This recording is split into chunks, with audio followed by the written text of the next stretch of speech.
Yo, as you might have guessed from the title, we've got something different for you today. This is our brand new spin-off format, which we are calling Hyphaedelity. Yeah, and despite the name, we should say this is going to be a bit more lo-fi than our usual output. Here's the deal. Hyphaedelity is our experiment in chatcasting, but with a twist. On each episode of Hyphaedelity, we're inviting a past guest from Future Ecologies to conduct their own interview and to bring us along to sit in on their conversation. Yeah, we wanted to see what would happen if we went off trail, chasing some of the threads out from the dense tangle of ideas usually on display in our main episodes, and just to be a little looser with it, not having to worry about pesky things like narrative clarity or scoring or sound design. Plus, we thought it would be an interesting exercise in community podcasting, bringing you into the growing tips of our brilliant, entangled, and wide-ranging network. We're going to be peppering in a few of these conversations between our main episodes. And, as always, releasing them early for all of our supporters. So, let us know if you like the format and if we should keep it going. We're going to kick things off with this conversation between Sarah Jim, who was featured in Chapter 6 of our Scales of Change series, and Lucas Glenn, the former artist-in-residence of the city of Kelowna, all about the practice of ecologically-engaged art. Enjoy.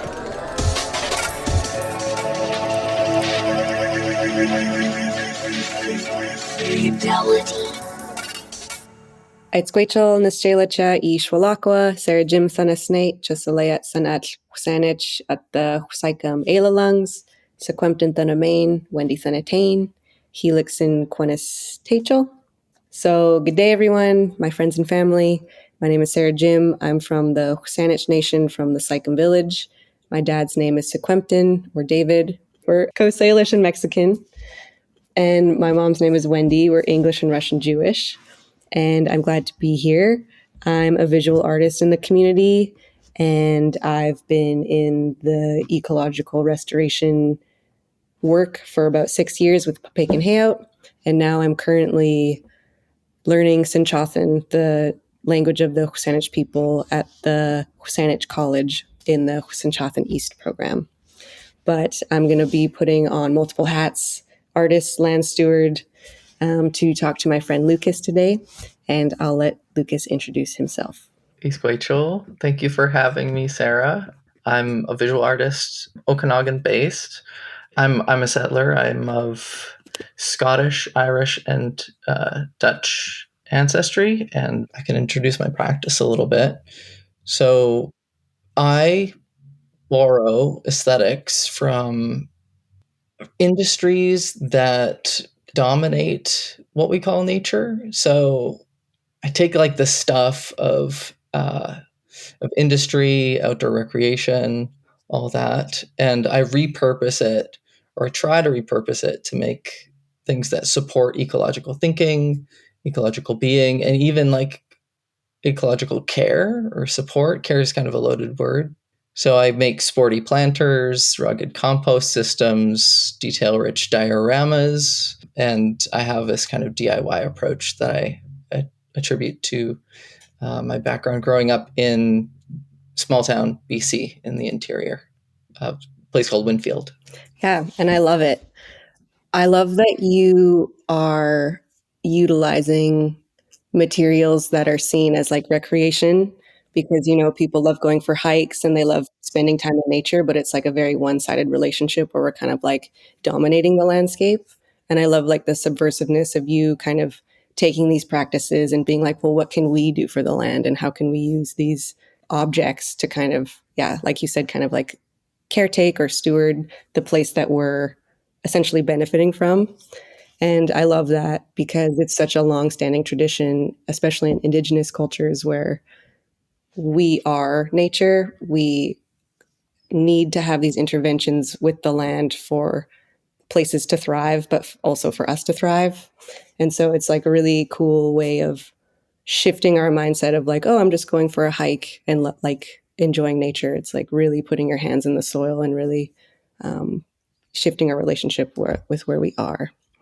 So thank you for that. And I just am really excited to talk to you. And yeah, the way we met was I've been practicing environmental restoration for the last 6 or so years. And before that, I didn't really have like a culturally rich background or knowledge of where I like my place in the world or native plants around me or the foods and medicines that like my people have utilized for since time immemorial. And so we met kind of in the restoration sphere of things where I was doing native plant walks and you came to one, and we kind of got chatting about like, the institution. I went to UVic to get a BFA, and you ended up kind of showing up and volunteering to all these restoration events. And then I realized like you were kind of funny. And then I was like, I want him to be my friend. And then so we've just stayed in touch ever since. And we've actually collaborated on a project with Open Space. And I'm not one to work with people. Like I've never been on like a sports team really. And my art practice has been pretty isolated. But I feel like us working together was really based in friendship. And I think that's what made it kind of more enjoyable and I think great. It turned out really good. Do you want to talk about our collaboration? Sure. Yeah. I think also I just want to add to the context of like actually like going to that talk that you were doing where I first met you is like from my own background, like I'm used to very ambivalent or kind of like neutral or hierarchical relationships to land, to relating to the land that way, with like growing up ATVing and dirt biking, and kind of like a hill is something to be conquered, not something to be appreciated and connected with. And so that was kind of a catalyst for why I wanted to see what you were up to. And then I learned about all these restoration communities and stuff like that. So there's a lot of good feelings, a lot of good things associated with that, even though we're working in very troubled spaces. And but to your comment about like that collaborating thing, like I've collaborated with quite a few people. I collaborate with my brother sometimes, who's also an artist. It's kind of what got me excited about art in the first place, is working with people, especially with people who have different backgrounds from me. And in the case of my brother, there's like a lot of kind of unexpected differences. We are 2 years apart, but there's still a lot that we have to learn from each other. So, but the context of this work, I guess we agreed to create, that I would create some kind of a system, a architectural drawing that looks like it's made from really slapdash thrown together from different scraps and like barrels and wood, and it would act as kind of a system with irrigation stuff and planters for native plants. And then Sarah would kind of incorporate plants and critters and things like that in kind of response to the architecture, and also in friction with the architecture in ways that kind of like I wouldn't expect, which is awesome. And so we kind of each got to have our own little piece of the work, and kind of scroll away on our own, and then kind of come together at the end and work some text into it. And so Sarah, you had a seed bomb recipe that you incorporated, and I had 9 statements about humans and I guess how they can relate to non-human worlds in more positive ways. Some of it based on like science fiction texts and stuff about utopia and all that. But I definitely agree with your sentiment that friendship makes that stuff so much easier. It makes art so much easier. Man, like it's so important to have like a community and like a sense of that when you're making work on your own. Like in a studio-based practice is so kind of isolating sometimes and weird. Like traditionally, in if you look at like the way that Japanese wood block prints were made, or like even in factories, like when you make something, you do it with a group of people and you each kind of own some part of the process or something like that. And contemporary art really looks just like these people locking themselves in rooms for days on end and then coming out to do an exhibition where everyone just says, looks good to me. So yeah, I loved working with you on that project, and I hope we get the chance to do something similar again. Mm-hmm. I feel like in this like modern era, we're kind of overcoming the trope of like the suffering artist and the tortured artist, and like really encapsulating that community vibe that everyone needs. And yeah, just this pen and ink drawing that we did for this project was really our own practices coming together. And I love how it's very adjacent to your sculpture pieces where you're finding found objects and like utilizing things for maybe purposes that they weren't intended for. And then I came in with like really emulating all the native plant art and the little critters, like little wood bugs and bees and kind of the overlooked things in the soil that people don't really notice as often. And it was also kind of like emulating this dreamscape, because so often when there's disturbance to a landscape or development, that's when invasive species start taking over. And so we were kind of like really flipping the narrative and being like, well, there is development, but what if it was all just native plants and all this like synchronicity and this ecosystem that should naturally be here? What if that took over instead?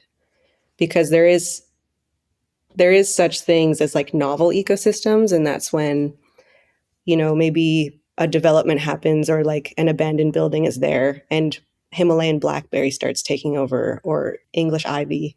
And it is nature overtaking and overcoming these obstacles, but it is essentially a monoculture, and there's no biodiversity and there's no access to foods and medicines that these pollinators and animals had before.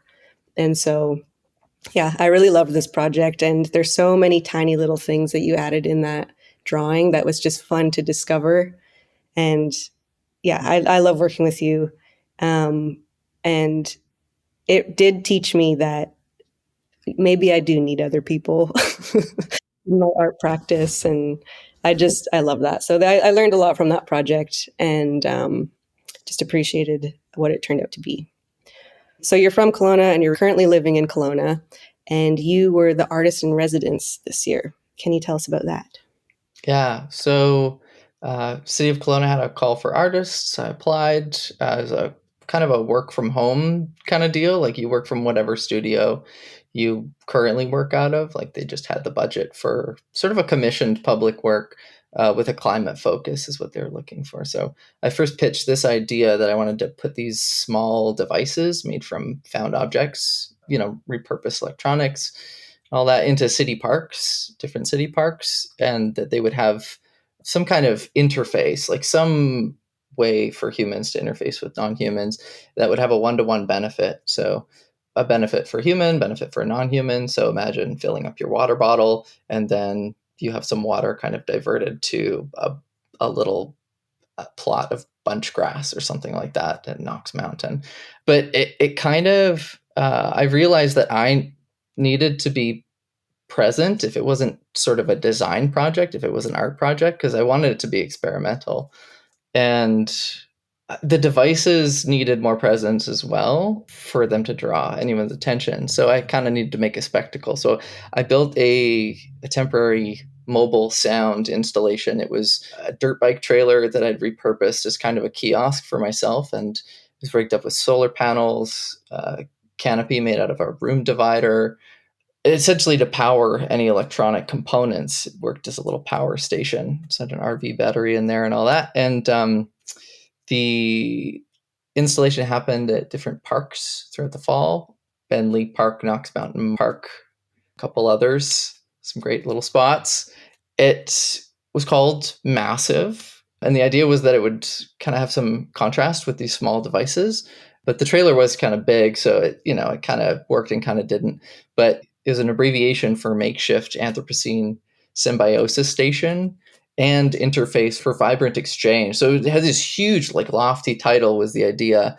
And the idea was that I would inevitably fall short. It's like going to be these smaller creative gestures. So the sort of primary focus was a speaker that I had mounted on a monitor, an articulated monitor arm for like a screen that you'd see in some kind of shop or office place.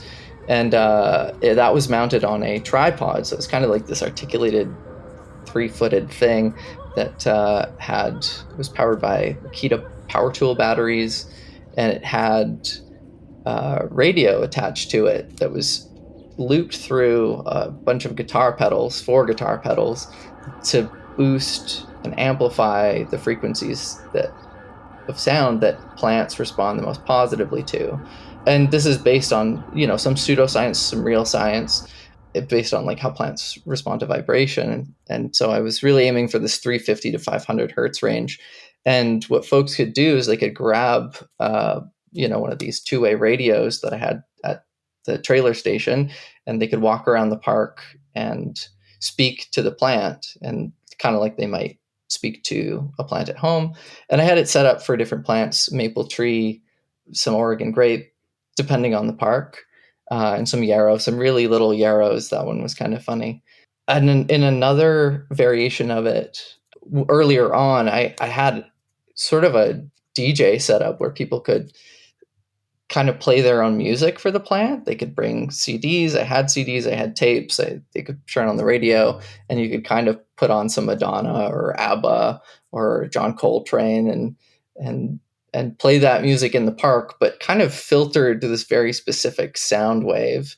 So it sounded kind of watered down and garbly kind of thing. But you could listen like normal on your headphones.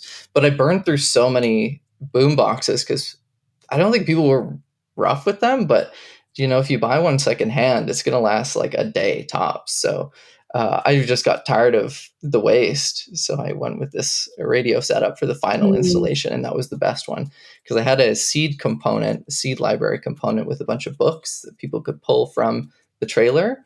And inside of the books were seeds, native plant seeds. And as you flip through it, they would fall to the ground, and people would accidentally kind of plant wildflowers for the coming year, for coming seasons, in a very accidental way, of course.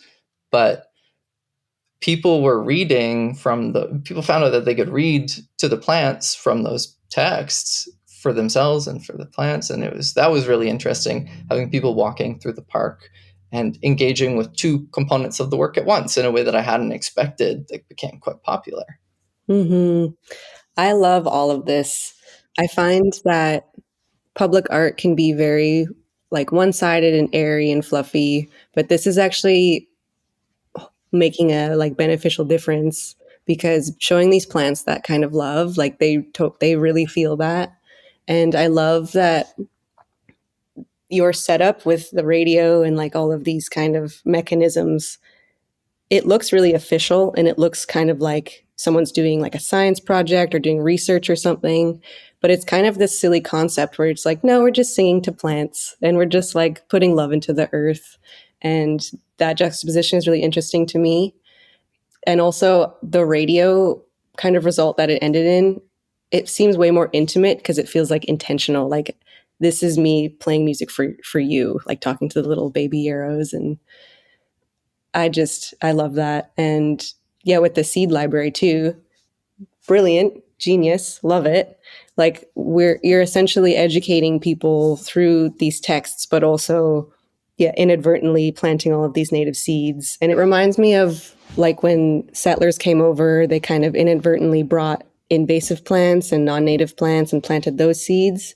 And this is kind of adjacent to that, where it's like these people are kind of not unknowingly planting these native seeds, but it's beneficial. And I just love that instead of kind of asking, what can these plants do for us? Because I've been asked that question so many times doing those plant walks, and I'll be like, oh, this is yarrow. Someone will be like, well, what does it do? It's like, well, it doesn't have to do anything to be inherently valuable.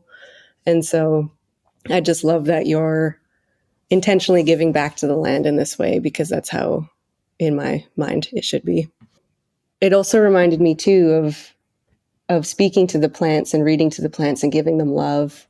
I had an elder from my community tell me that the Saskatoon berries don't grow as big and juicy because people stopped singing to them.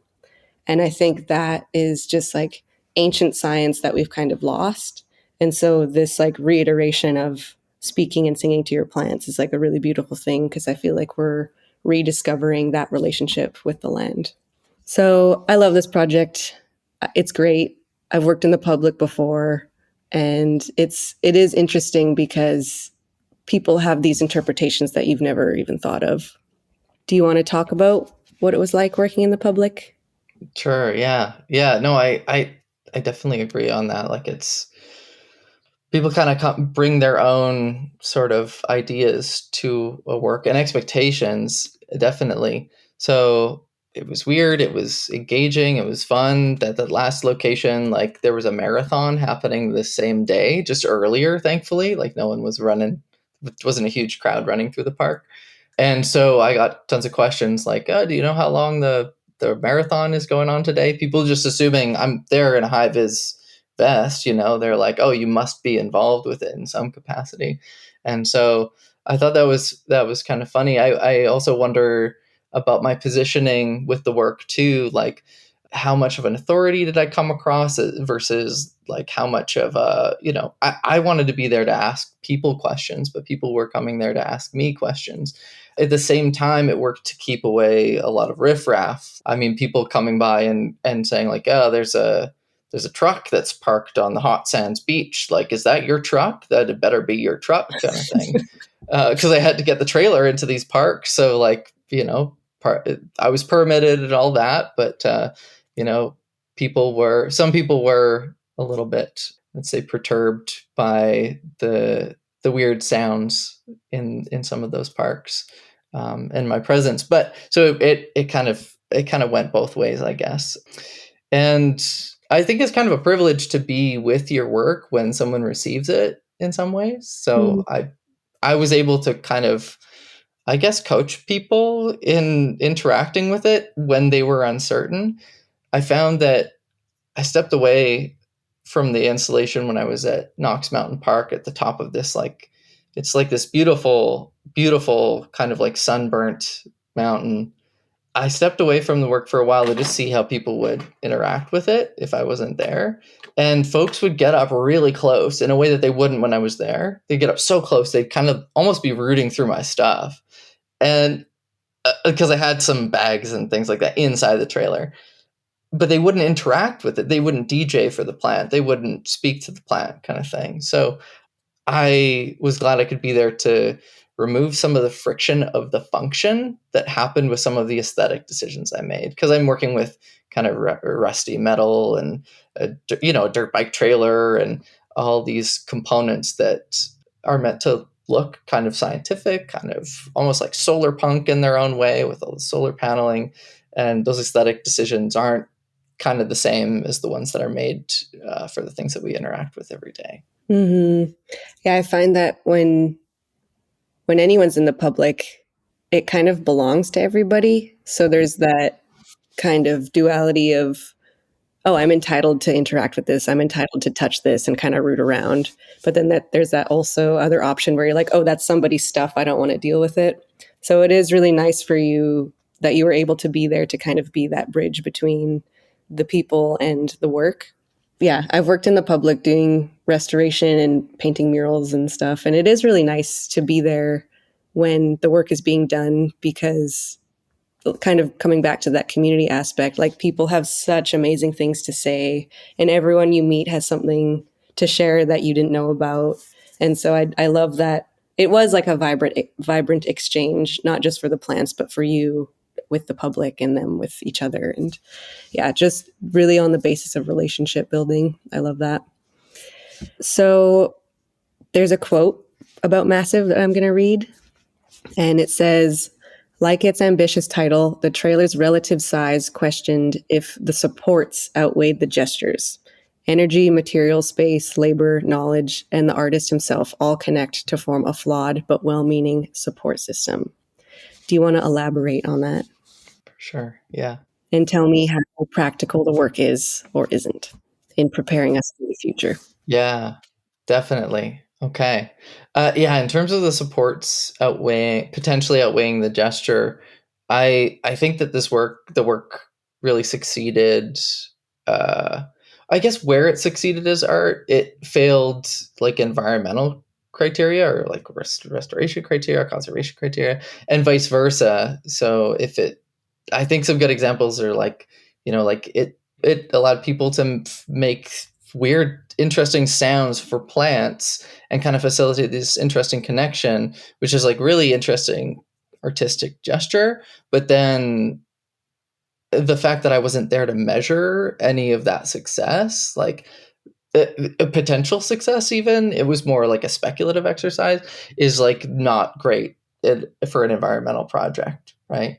And in terms of like where it could be seen as not great artistic decisions, like focusing on the function quite a bit meant deprioritizing the aesthetics of it a little bit. Like think of like a rug versus a tapestry. Like tapestries are often these beautiful images. You don't walk on them because they're so delicate often. A rug, on the other hand, you can have some ornateness, but it's meant to be used. And so I kind of had to make a lot of decisions in making it that were like, okay, this has just got to work. Like dispersing the seeds, for example, is one way in which it kind of worked in terms of like an environmentalist project. Sarah, like you mentioned, like really interesting idea to have some of these seeds like hitching a ride on people throughout the park. They get to be involved in something restorative.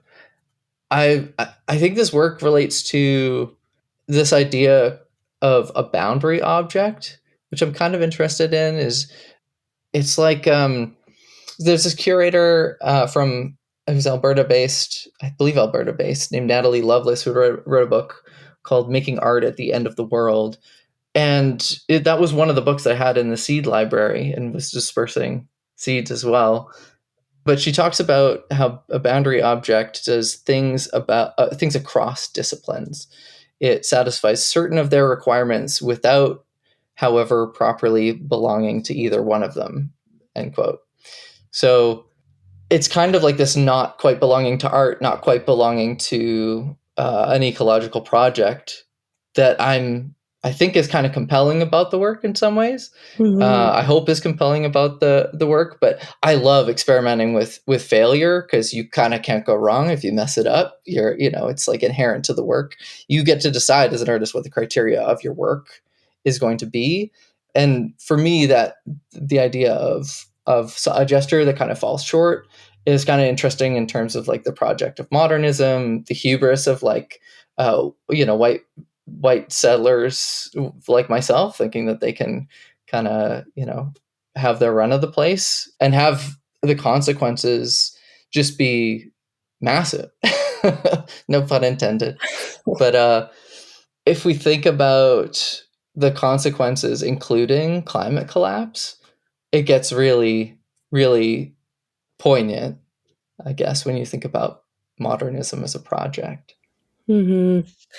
I kind of look at your work as like optimistic apocalypse, like not really surrendering to this whole climate crisis, but really trying to like advocate for ways we can maneuver through it in a healthy way.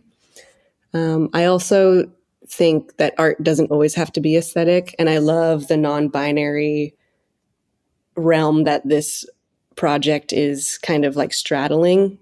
And I love when restoration is being done disguised as art. And it reminds me of this Future Ecologies episode I listened to with this Vancouver artist who applied for this art grant to beautify this bridge. And what he ended up doing was putting in bird boxes and planting willows and really just doing restoration. But he wrote it as if it was an art project. And I think that's a really important way to move forward with art. And well, because I'm very biased, like all my art is about plants and resurgence. And I love that you're willing to fail because that's like a reflection of being human as well. So yeah, I love those reflections of this project. And I hope this project comes back because it does really teach education to the public through art like it's also educational. Like there's so many different ways that this project can be seen. It doesn't have to be just art. Like labeling it that as such is useful, but it doesn't have to be just that. I think no, my art's not going to save everyone. It's probably not going to save anyone. But I think it's really worthwhile to try, especially as an artist, as someone like I have the privilege of deciding what the criteria is for my work, like how it's going to be judged and assessed. If I want to make really bad stuff, I can do that. If I want to make really good stuff, I can do that. And both of those can be successful in their own ways. And the good or bad is kind of depending on how I approach it. I don't know. I think about this a lot. Like, what is the point of art in the context of something so urgent as a sixth mass extinction? There's this artist, and he's kind of an influence of mine, named Sean Raspet, who has an essay he did a few years ago in Art Asia Pacific called "Remember When Artists Solved Climate Change," or remember when contemporary art saved the climate crisis. And in it he argues like we should focus on the lifespan, the emissions, the ecological contributions even of an artwork as artists. And it's really not a bad idea, but it does put a lot of onus on the artist in a way that he's not putting that same onus on lawyers and doctors and plumbers. Right. Art is a job. At the end of the day, it's something that you got to do to make a paycheck. I wish there were more of those, but it is a way of making a living and surviving. And he does have this other point, though, that I do really agree with, which is that we, as artists, need to create entirely new systems and art markets. I guess the existing art market it's not equipped to deal with a problem as wicked as climate collapse. And it's, if anything, extremely complicit in it. So that's something to think about. Mm-hmm. Yeah, I think art makes a difference for sure. And I feel like taking the art out of the gallery and being in public spaces, it does resonate with people, and it does create this ripple effect of, oh, I learned about yarrow, I'm going to plant it in my yard. That's one change that I feel like makes a really big difference, because if each of us kind of worked towards being a little bit better, that's better than being perfect. And the only way revolutions happen is through artwork. Like, people need some visuals to stand behind. So I feel like you're making a difference. You're doing great. For anyone listening, I gave a salute to that. Yeah. So much respect. It's never easy kind of putting yourself out there, but I feel like the love and thought you put into these projects really comes through, and that's what makes them impactful. And I had the privilege of visiting your thesis project for your MFA, and it was called Compost Cycles for Island X. And this is where I really understood your art, because I was like, oh, like he's a sculpture guy and he talks about the earth. And like, I didn't really get it until I saw this piece. And it was essentially very similar to our collaboration of the drawing, but made into a 3D sculpture. And it was a lot of different found objects that really made this like ramshackle building. And you can see there was like little beings living and habitating this structure. There was little kind of evidence of life and invention. And there was these systems for living through like an apocalyptic world, but it wasn't like grim or dark or like sad. Like, it is poignant, obviously, but it was kind of like they were making the most of their situation. And so this piece was very elaborate. Like it truly looked like something was living in this structure because of all the little details you put inside of it. And so I was just amazed at the detail oriented nature of your work. And that's what I mean by, I can see the thought and love you put in everything you do. Do you want to talk about Island X? Definitely. Yeah. There was a lot of detail put into that work. It was sort of an island diorama that I made out of foam and, like recycled materials and soil and paint and a lot of different things. Like the materials list is just pages long. And, I sourced all of these things sort of from places that, like objects had sort of lived their lives. Think of like the ditches and logging roads, or like, junk stores where you buy old rusty fasteners and stuff like that. And that's kind of where I've always looked for materials, is like places where designed obsolescence kind of shows itself. For the work, I had 1,300-pound metal structure made out of it was steel, but it was a welding rig that would have been put on the back of a vehicle, and it was kind of leaning on this island as though it had been put there, but like the earth had kind of eroded away around it a bit. And inside of each of the compartments were these little rooms almost, where you could see kind of a greenhouse, like some things were being grown. There were little shovels where, compost was being made, or you had kind of like some waste processing going down below. You had a little outhouse, a lot of humor in some of those details. And this was essentially a project that I sort of inhabited for so long, weirdly unexpected, because I was sort of designing it for these post-human beings at the end of the world. I almost imagine like maybe they're raccoons or something like that, and they've learned a little bit, to adapt to human activity in ways that aren't just eating our garbage, but maybe they have their own language now and all this stuff. So I poured my whole sort of mental processing capacities into that work, and got really lost in it, so much that I became whatever the heck that being sort of was. And I wanted to give myself my own room off to the side, but that kind of wound up being a little bit of a distraction. But it did give this nice little window into how I was making things. There was a lot of drawings about what the island could look like or would look like. Even the tin cans that were throughout the work, I had, labels in progress that I was staining in that room to make them look weathered. So it was sort of a fourth wall tumbling down kind of moment there. Mm-hmm.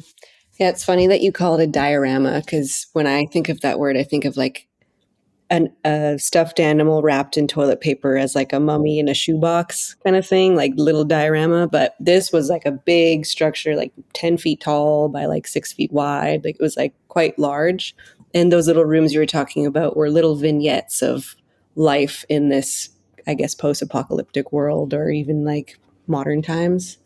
And yeah, they definitely pictured them raccoon-sized or smaller, and just being kind of like clever and utilizing what they had. And I know that you growing up in Kelowna or in BC, you kind of maybe were like a bush kid, and maybe your family and neighbors utilized things that the objects weren't intended for.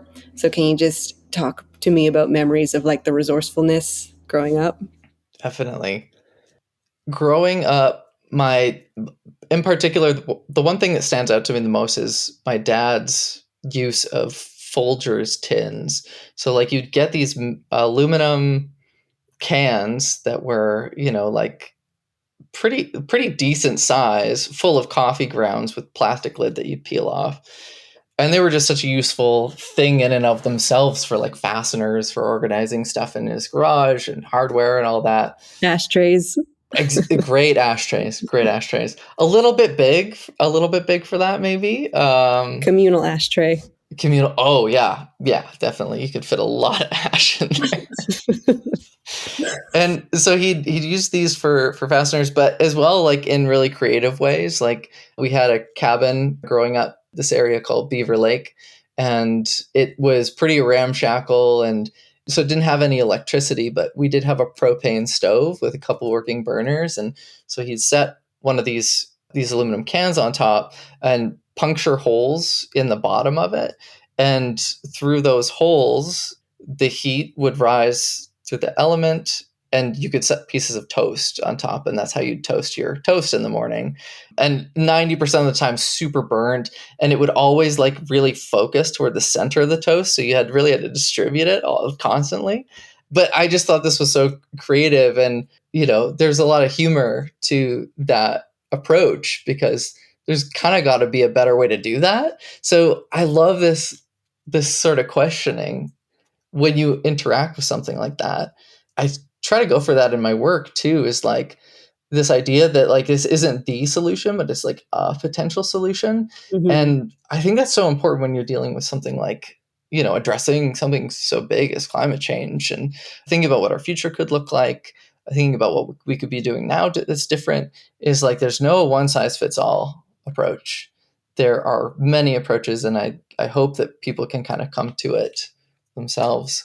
I've also been thinking about this thing my uncle made called a beer buddy. He created out of PVC pipe, and I think he attached some kind of platform to the top of it with a cup holder kind of thing, or a beer koozie, and you could kind of plunk it into the dirt when you were playing horseshoes at your barbecue, and you could set your beer and your hot dog or whatever on top of it. And so it was his prototype to Beer Buddy. He's like, I'm patenting this. This is going to work. It's going to be brilliant. And he did make some beautiful prototypes after, just using steel and pipe and all of that stuff. So I don't know if he ever did patent it, but it was an amazing project. I love it. Nobody steal that idea. This is Lucas's uncle's pride and joy. And I love just utilizing what you have. And I love the pride that I feel your dad and uncle have like taken in these makings, like these objects. It brings me joy because my dad was similar. We didn't have that much growing up. And so you kind of just use what you have. And he still does that to this day.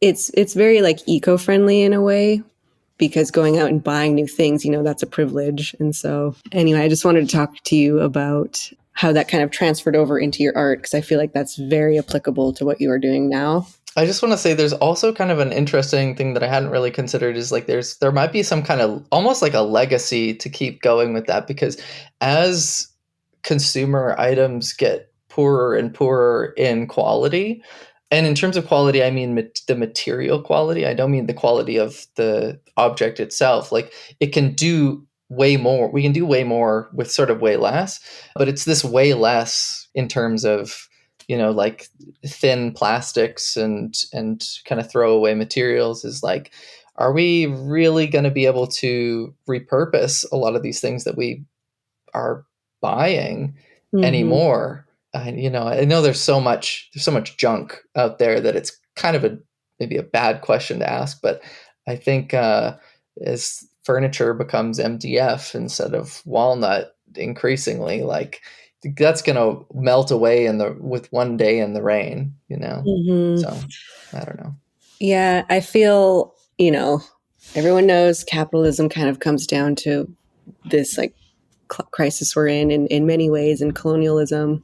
And it does make things more accessible to the masses, like maybe these cheaply made things, but it has a legacy that will continue on, is like these built-in obsolescence that you mentioned earlier. Yeah, it's society's way of being like, oh, you need the next new thing. And we're kind of being brainwashed in a way where it's like, you don't need the things you have. You need this new shiny thing over here that's going to break in 6 months. So I just love the upcycled nature of your work, and that mentality of like, why would I buy something new? I have perfectly good things here. Like that's actually like super radical of your dad and uncle. And my dad too. Like, I don't need new stuff. Like, I love it. Speaking of reusing something, you reused an object that my partner gave you, and it was a very derelict old motorcycle. And we know you love old rusty things, and so we gifted this to you, not really thinking about it, and you ended up making it into art. And I love this piece, and it's called The Wild Ride. Can you tell me about it? So The Wild Ride is installed currently at the Kelowna Art Gallery in a window display case out front, so you can see it 24/7. And it consists of this dirt bike's oil tank. So it's a motorcycle dirt bike. It's like an old Honda of some kind. It seems pretty hybrid. I won't go into the details about the bike too much. I took the gas tank off of it. It's kind of this bulky thing on the top. And I cleaned it out as thoroughly as I could and turned it into a home for a plant, specifically an indoor decorative plant. It's a peace lily. It's kind of like emerging from the part where it narrows, where the gas cap would be. And what I did was I set that on top of a stand for a dirt bike, kind of one of those jacks that you can kind of like, with your foot, you can kick it up higher and higher. And so I kind of like raised it so that it's really front and center in the display case. And it's a really simple work. It kind of plays around with this element of kitsch that I'm sort of accustomed to growing up. Is like, I had a neighbor with a bathtub for a planter. You would see this kind of thing exactly like piece for piece, except for the peace lily in someone's yard where I lived growing up, next to some like antlers that were being like put out in the sun for bleaching. I had an audio component as well. I wanted to incorporate it more, but it wound up being kind of a companion to the work. So folks can scan a QR code that's on the window and they can listen to it on their own devices. I think it would be a little bit much to have some like audio playing into the street 24/7. Don't want to kind of add to that sound pollution there, but it's something that people can listen to that sort of mirrors the work. And as for the title, I have a lot of thoughts on, the wild ride. It gives it a funny motion, I find. Mhm. It's very still Mhm. scene. It's with this delicate plant, kind of a humor to it. But I've been thinking about the idea of going for a ride, the idea of going for a rip, into the backcountry. And there's something poetic about it. Like, it doesn't matter where we go so long as you go. Mhm. And I think there's something super interesting with it in terms of the sort of macho culture that it sort of comes from. But I think also there's poetics in terms of thinking about it from an ecological standpoint. It's like we're all on this ride and it's like tough and it's tougher for a lot of people.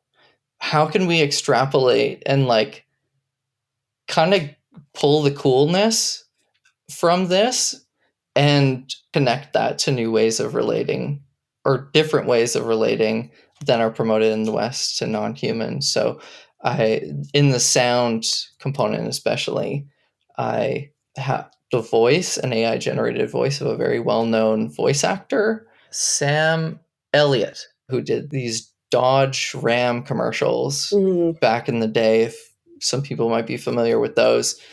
And I had him reciting these very ecological statements that I'd pulled from past artist statements of mine, environmentalist manifestos, even corporate mission statements and stuff like that. Ride hard.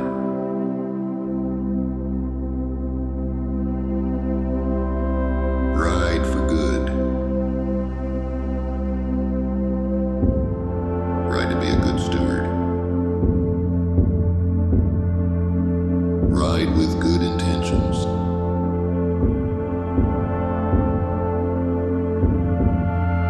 Ride to make a positive impact. Ride safe. Ride responsibly.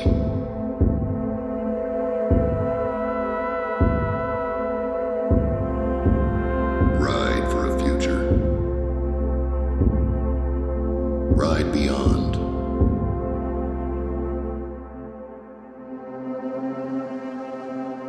He's saying things like empower other riders, empower those who you wouldn't consider to be riders. There's just a poetics to it that I can't quite put my finger on it. Ride beyond, ride for a future. And I was just obsessed with this language that I'd found aligned across all of these things. And if I just replace the one key word with ride or rider or riding, and it became this really interesting poem. And so I layered it into this ambient sort of soundscape or song that I'd scored just using GarageBand, and to give it a nice pacing and some contrast as well, something kind of delicate and orchestral almost in some ways, balanced with this gruff, rugged cowboy-like voice. So Yeah, it's like loved that ride piece. hard, dog, ram. Ride hard, yeah. Forced to work, born to ride. That's one of my favorites. So relatable. It's kind of like multisensory because you have the visuals of this like really ornate, beautiful, delicate flower or plant inside this kind of like rugged metal object. And then you have the delicate ambient music, but then this like super gruff voice essentially saying affirmations, which is notably like maybe like characteristically a feminine thing.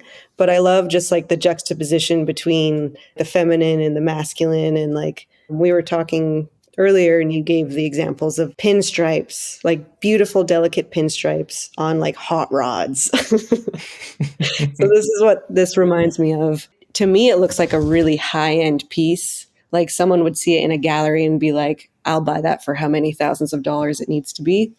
But then, like you were saying, it does have this kitsch element of like, you kind of utilize the things you have in your yard to plant this plant in. And that's another kind of juxtaposition that I noticed in this work. Totally.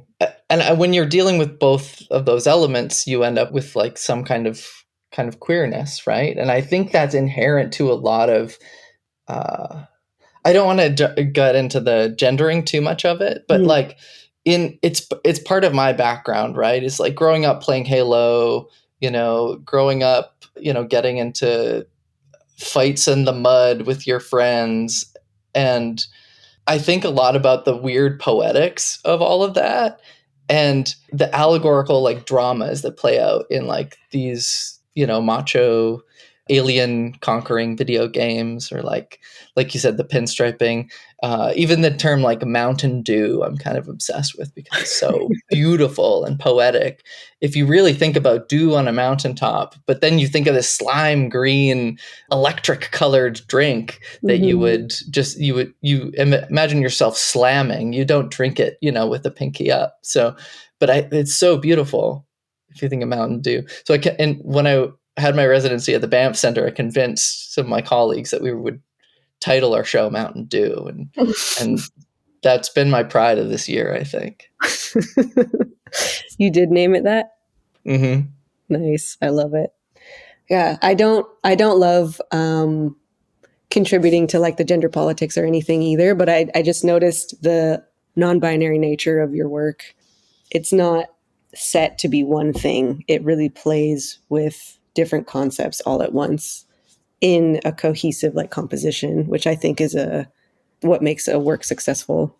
Ride beyond the binary. And I do want to say, like, I have to correct myself on this a lot. And especially when folks talk about my work, this is actually like my number one challenge in my work is like, I don't come at this to friggin' criticize dirt bikers. Like that's not what my work is about. It's about like the cultural, and you said this, like it's about the ideology of humans being superior, like up the chain in the hierarchy from non-humans, even from like the material stuff of the world, like things deep down in the earth. Like I don't think that there is really, just because it's lower to the ground than us does not mean that it's ours to manipulate. And in fact, it winds up being so consequentially connected to us that we can't extrapolate its effects. Like we're facing it right now in terms of climate collapse, in terms of, this bigger picture of the Anthropocene, entire geological epoch that's like based on human impact. And I say human, but it's really these systemic industrial processes, extractive processes that are justified from these ideas of conquer, of us being better than. So it's not about the dirt bikers. I'm not here to hate on people who go out hunting in the backwoods. I'm here to talk about the dynamics that are implicit in some aspects of that I'm familiar with. Yeah, I appreciate that, I guess, elaboration on your thinking, because, we're not here to criticize, but we're here to observe and kind of reflect and hopefully dream something into existence that will help others see your reflections of the situation. So yeah, don't come at us. Totally. And you were like dirt biking as a kid, and like you do have that background, and you've lived that life. And now I think as we get older, we do reflect on our childhood and how our upbringing was and the society that surrounds us. So I think it's totally valid to be doing what you're doing. It's interesting to me that you're kind of working through and dissecting your childhood through these drawings and through these photos, and just the description of that photo of you as a kid in the Canada shirt in front of the mud bog. That was probably just so normal too. Like that was your life. You weren't thinking about alternate ways of living at that time, I'm sure. So it's just fascinating to me that you've utilized your experience of that and have transferred it into your artwork, where it's very like eco-conscious, and you're really conscious about like, whose land is it. And I just love that, because you could have easily gone into the realm of just continuing that lifestyle, but as an artist, I think you digging deeper is what the world needs. Well, I think I was really lucky too. I was the first one in my family to go to university, and my parents really pushed for that. And I probably would have gone into something more like graphic design. And I do sort of have some design background as well. But like my mom she worked in a print shop for a while. So I knew that was an industry for a long time and didn't really know about art almost until I went to university to take art. Mm-hmm. Same. Yeah, interesting how that happens. But it's like a thing that we do now. So that's cool. Yeah. I think as much as I'm critical of the institution, I'm in such a privileged position where I had like post-secondary education, and I've learned what I don't want to do, and I've met amazing people, and I can relate to people like you. And, there's a lot to be critical of, but there's also, I just want to acknowledge like the privilege of it all too. It leads to interesting things. And yeah, I guess I just didn't really realize what being an artist was growing up. I had a friend who recently passed, but we reconnected. We grew up as kids. And I was telling him like, oh yeah, like I work as an artist. I don't know, like it just kind of happened. And he was like, no, you always talked about that. You always wanted to be an artist. Like as little kids, I was saying this. And that made me feel so good, because, little me can now see grown up me kind of living the dream, whatever that means.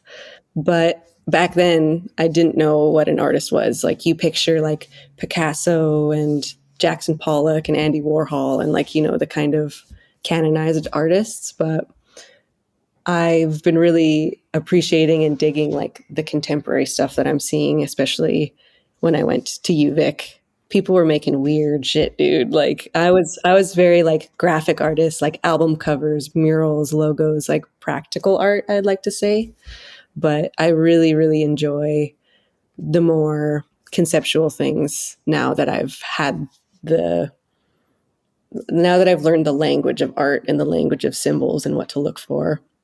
So this is another thing that I appreciate about you too, is like your public work. Like I said earlier, really, you brought it out of the gallery and into the people's hands. Like, I think that's really important. And that's why I like doing murals, and because art can be intimidating. Like sometimes I see your work and I'm like, I don't get it. But then we kind of have built that relationship where we can talk about it. And I think that's what art does, is like bring people together.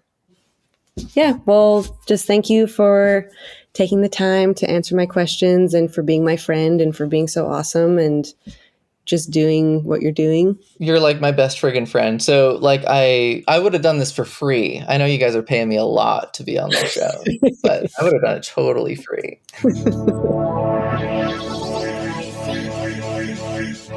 Hyphaedelity.